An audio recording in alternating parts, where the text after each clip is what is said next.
షాద్ నగర్ వైపు ఉన్న మన స్వర్గసీమ వెంచర్లో ప్లాట్లు కొన్న వాళ్ళంతా సంతోషంగా ఉన్నారు. ఒక్కసారి విజిట్ చేయండి. ఎప్పుడు నీకు ఇలా అనిపించింది? ఇలా ఎందుకు మారాలని అనిపించింది? నీ జర్నీ ఏంటి అసలు? అంటే యాక్చువల్లీ ఎందుకు ఇలా మారాను అంటే నాకు 9 ఇయర్స్ ఉన్నప్పుడు హ్మ్. నాకు అనిపించింది. అంటే లోపల నా సోల్ ఒకటి చెప్తుంది. నా బాడీ ఒకటని నాకు అనిపించింది. నాకు 9 ఇయర్స్ అప్పుడు. హ్మ్. అది కూడా నేను అబ్జర్వ్ చేయలేదు. నా ఫ్యామిలీ కూడా అబ్జర్వ్ చేయలే. హ్మ్. నా చుట్టూ ఉండే సొసైటీ నన్ను అబ్జర్వ్ చేసేలాగా చెప్పింది. హ్మ్. హ్మ్. అది ఎలా అంటే నేను బయటికెళ్ళినప్పుడు నా ఫ్రెండ్స్ గానీ, హ్మ్. చుట్టుపక్కలోళ్ళు గానీ, హ్మ్. హ్మ్. నీ హావభావాలేంటి ఇలా ఉన్నాయి? హ్మ్. నీ హ్యాండ్స్ ఎందుకు ఇట్లా మూవ్ చేస్తున్నావు? హ్మ్. నీ హ్మ్. నడకెందుకు అలా ఉంది? హ్మ్. హ్మ్. నువ్వెందుకు అమ్మాయిలా బిహేవ్ చేస్తున్నావు? హ్మ్. అని నన్ను అనేవారనమాట. సో, హ్మ్. నేనెప్పుడు పట్టించుకోలేదు అది. హ్మ్. సమ్ టైమ్స్ ఎప్పుడైనా నేను ఫ్రెండ్స్‌తో బాయ్స్‌తో ఎక్కువ ఉండేదాన్ని కాదు. హ్మ్. హ్మ్. గర్ల్స్‌తో ఎక్కువ ఆడుకునేదాన్ని. హ్మ్. హ్మ్. హ్మ్. అప్పుడు బాయ్స్ అందరూ వెళ్తూ వెళ్తూ 0.5 చెక్క ఇట్లా డిఫరెంట్‌గా పిలిచినప్పుడు నేను చాలా హర్ట్ అయ్యేదాన్ని. హ్మ్. ఒకసారి నేనెళ్ళి నా అద్దం ముందు నేను ప్రశ్నించుకున్నాను. హ్మ్. ఏమనంటే, ఏంటి నన్ను అందరూ ఇలా అంటున్నారు? ఫ్యామిలీ ఏమో బానే ఉన్నావు అంటున్నారు. హ్మ్. బట్ నా మనసేమో చెప్తుంది ఏంటంటే, నువ్వు హ్మ్. ఒక అమ్మాయివి హ్మ్. అనే హ్మ్. ఫీల్ నాకప్పుడే అనిపిస్తుంది. హ్మ్. ఇది కరెక్ట్ కాదు. ఎందుకు వీళ్ళందరూ నన్ను ఇలా అంటున్నారని నాలో నేను చాలా బాధపడేదాన్ని. హ్మ్. సో, సమ్ టైమ్స్ ఫ్రెండ్స్‌తో కూడా ఆడుకోకుండా ఒకే రూమ్‌లో ఉండి బాధపడేదాన్ని. హ్మ్. హ్మ్. ఒక సిట్యుయేషన్ ఎప్పుడు నాకు 13, 14 వచ్చినప్పుడు చాలా పెద్ద సిట్యుయేషన్ ఎక్కువ అంటే బాధ ఎక్కువైపోయింది. హ్మ్. హ్మ్. హ్మ్. నాలో నేనే బాధపడ్డము, హ్మ్. ఒక అమ్మాయిలా ఉండాలనుకోవడం, చీర కట్టుకోవాలనుకోవడం, హ్మ్. బొట్టు పెట్టుకోవాలనుకోవడం. హ్మ్. సో, అది నాకు అలవాటయింది. అమ్మ ఓకే. వాళ్ళు లేనప్పుడు, ఇంట్లో ఓకే. ఎవ్వరు లేనప్పుడు ఓకే. ఓకే. చీర కట్టుకుంటూ ఆ!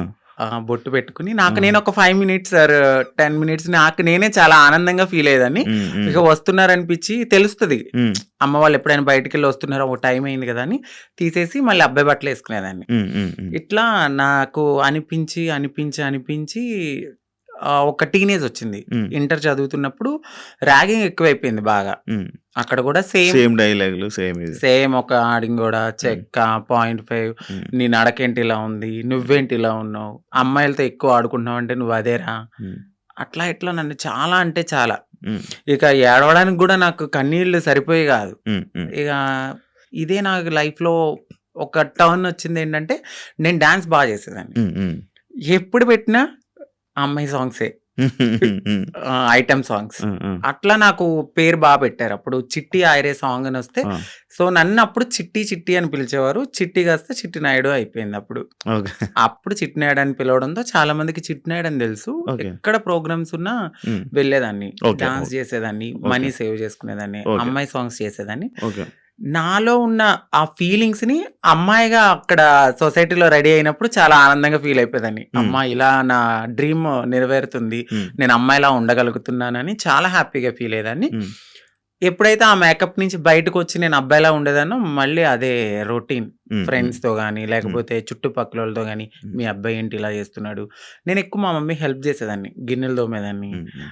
ఇల్లు తుడిచేదాన్ని. హ్మ్. అట్లా చేసేదాన్ని. మా అమ్మగారు వద్దనేవారు. హ్మ్. చుట్టుపక్కలోళ్ళు నన్ను చూసి నవ్వేవాళ్ళు. హ్మ్. హ్మ్. కానీ మా అమ్మగారికి ఎప్పుడు ప్రతి తల్లికి తన కొడుకు రాజే. అవును. ఎలా ఉన్నా గూడా. అవును. సో, నన్ను గూడా అట్లానే అనుకున్నారు. హ్మ్. ఒక 18, 19 ఇగ వచ్చేసినియి. మారిపోవాలని నేను ఫిక్స్ అయిపోయాను. ఫిక్స్ అయిపోయారు. ఎందుకంటే చుట్టుపక్కలోళ్ళు అన్న మాటలు అది యాక్చువల్లీ అదే ఇప్పుడు మీకు చుట్టుపక్కల వాళ్ళు మిమ్మల్ని ఇలాంటి మాటలు అనడం వల్ల మీ మైండ్ మారిందా? అలా అని కాదు. అంటే నేనెప్పుడు అబ్జర్వ్ చేసుకోలేదు. అంటే ఇలా ఇప్పుడు ఆ ఏజ్‌కి నేనిలా అవును. మారిపోవాలి, అవును. ఎక్కడికెళ్ళి మారాలో మనకేం తెలీదు. ఆ!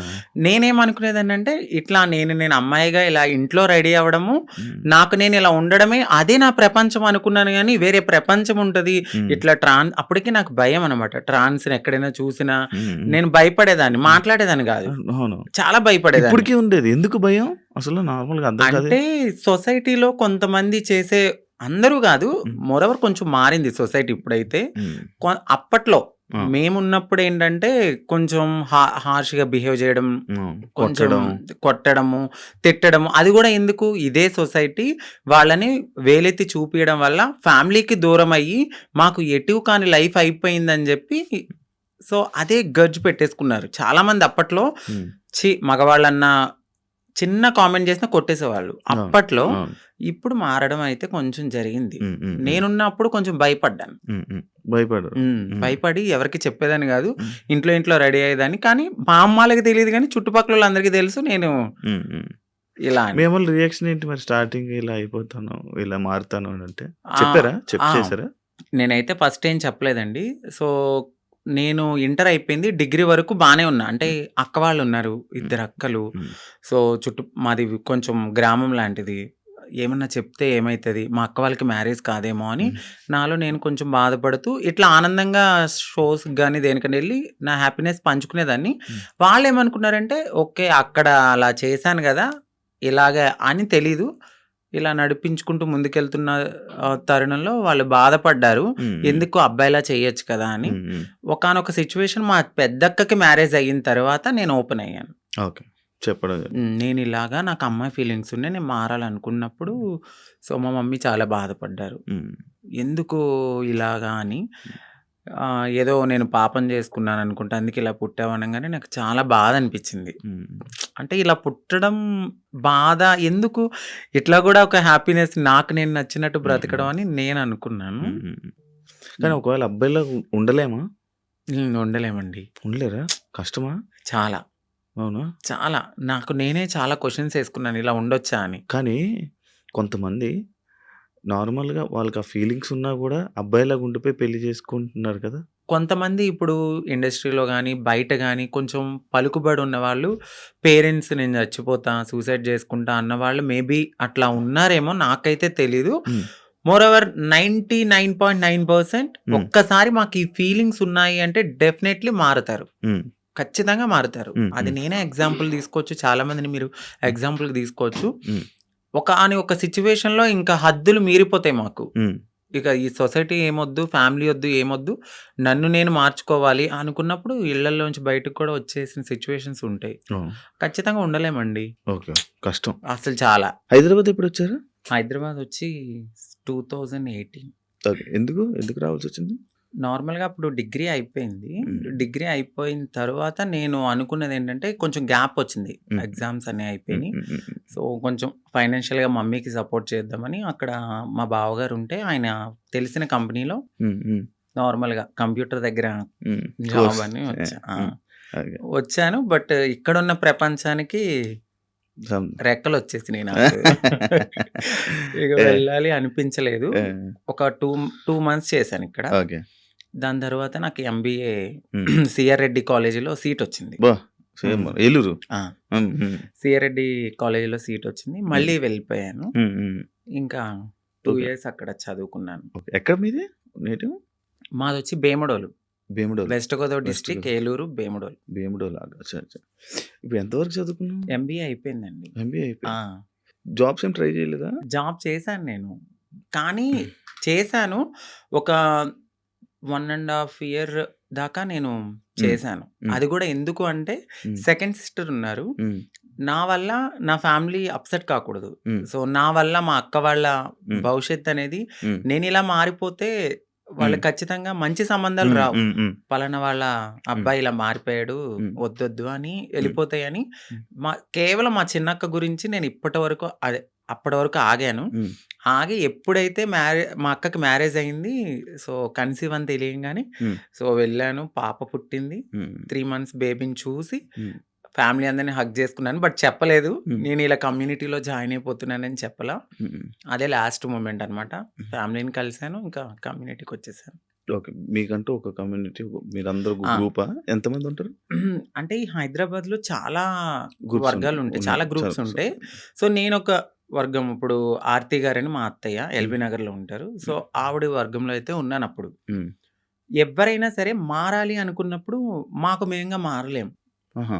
సో ఫైనాన్షియల్‌గా స్టేటస్ ఉండదు, ఇన్‌కమ్ ఉండదు, హ్మ్. ఏమీ ఉండదు. అంటే హ్మ్. ఒక బిలో మధ్య తరగతి నుంచి వచ్చిన వాళ్ళకి అమౌంట్ ఉండదు. హ్మ్. ఇప్పుడు అదే కొంచెం ఫ్యామిలీ రిచ్ అయ్యుండుంటే వాళ్ళు యాక్సెప్ట్ చేస్తే మేబీ వాళ్ళకంటూ ఏదైనా హ్మ్. ఉండొచ్చు. హ్మ్. హ్మ్. మాకంటూ కన్ఫర్మ్‌గా కమ్యూనిటీలో ఉంటేనే హ్మ్.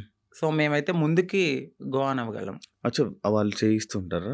అంటే వాళ్ళ దగ్గరికి వచ్చిన తర్వాత ఒక సిట్యుయేషన్ అనేది ఉంటదండి. అంటే డైలీ మేము వెళ్ళాలి, బెగ్ చేయాలి, ఒక హ్మ్. రూపాయి తీసుకోవాలి. హ్మ్. అది మాకు సేవ్ చేసుకోవాలి.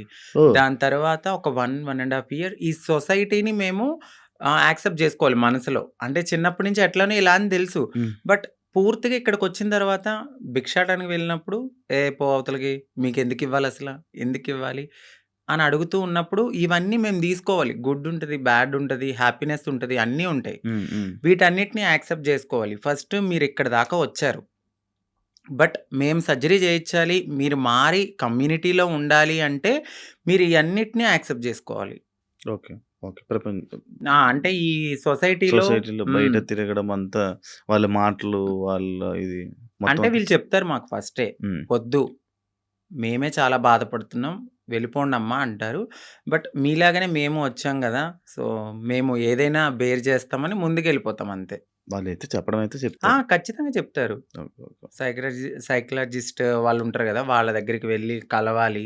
వాళ్ళంతా ఓకే అన్నాకనే సర్జరీ గూడా అవుతది. అంటే ఇప్పుడు సిగ్నల్స్ దగ్గర గాని, బయట ఇప్పుడు అలా చేసేవాళ్ళు మారేవాళ్ళు కాదు. మారాలనుకునేవాళ్ళు. అంటే ఇప్పుడు ఫస్ట్ సిగ్నల్స్ ఒక భిక్షాటన అంటే మీరు ఓపెనింగ్స్ దగ్గరికి అవును. అయితే అవును. ఫస్ట్ వెళ్లరు. అవును. ఓన్లీ సిగ్నల్స్ బస్తీలుంటాయి. అంటే హ్మ్. మన షాప్స్ అవును. ఉంటాయి గదా! అవును. అవును. రూ. 10, రూ. 5 హ్మ్. వీళ్ళంతా డే 1 నుంచి అంటే ఒక రూపాయి కలెక్ట్ జేసుకొని పెద్దవాళ్ళకిస్తే సర్జరీ చేయించడానికి ఫస్ట్ మాది ఆ స్టెప్ అన్నమాట. ఓకే. ఓకే. ఆ స్టెప్ తర్వాత